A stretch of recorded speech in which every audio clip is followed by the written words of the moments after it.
Good morning traders, Andy Demmer here. Hope you had a great weekend. Mine was good. I'm into this series at the moment called Money Heist, and it's hooked me, and yeah, but it's great, and spent some nice time with the family, barbecue, that kind of stuff. We had nice weather here in London, so all is well, all is well.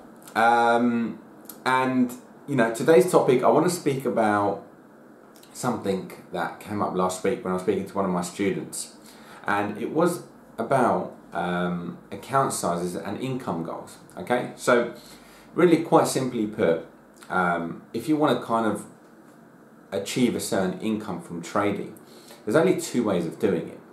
One is to have the trading skill, so to improve your trading skill, so to be able to make more return with the same amount of risk.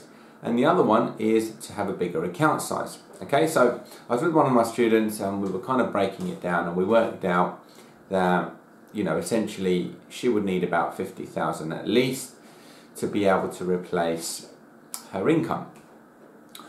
And then she kind of said, well, you know, that's great, but, you know, I don't have 50k, you know, so, you know, what do I do? And my kind of response was, well, become 50k worthy.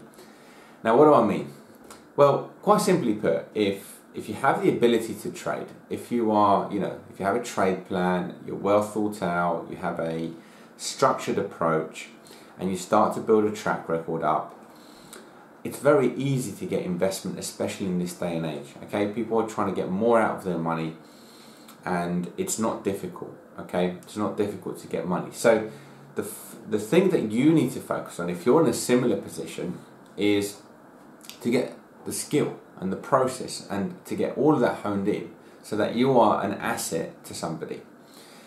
And then it's easy to acquire money, as I said. Okay, so, you know, in the current climate that we live in, you know, people are going on Instagram and they're kind of following all these people, they're funding accounts with a few £100s, and they're just following signals. And, you know, it doesn't make any sense, because what is that going to really help you achieve? Because it's just like going in and having a little gamble in a casino, because realistically speaking, you've got no idea, absolutely no idea what the signal provider is doing, whether they're any good, and also if they are good, you've got no idea what, you know, why you're even investing your money.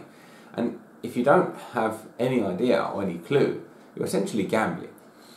So, and you know, what are you going to really gain with a few £100? Really nothing. You know, most likely you're going to blow up your account.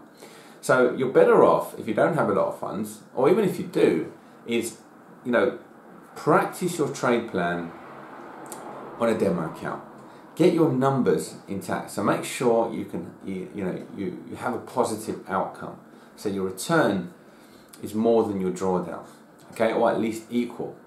And then once your numbers are good and you can make a consistent return, that's the time to go live. And it has to be systematic. You have to have rules around what you do. Otherwise, you're going to be trading randomly and your results will just be random. Okay? So that's kind of really what I wanted to speak about today. You know, if you're struggling with, like, and saying, well, I don't have that sort of money, well, you need that sort of money, but you need to become worthy of it. Okay? Because you're not going to be able to replace your income from your job, you know, with a £2,000 account. Okay, you need to put some, you need some capital, and this is the truth. And this is not what people tell you, because they tell you, you know, just fund it with a few £100s. That's all you need, and you'll be a millionaire by next week. But that's not the reality. Okay, and we can build it up. You just build it slowly, and you get there, and you can manage that sort of money. Okay, and it's just done slowly. If you're a beginner, you're not going to be managing 50 or 100,000 today, okay? But you can become skillful enough to lead up to that point, okay? So you're just going to build that skill, build that knowledge, build that track record, build that kind of know-how, and then slowly you grow as a trader, and eventually this could be your profession, and this could be all you do. All right, guys, wishing you a great day, good trading to you all, and I'll see you soon with another update. Take care, bye-bye.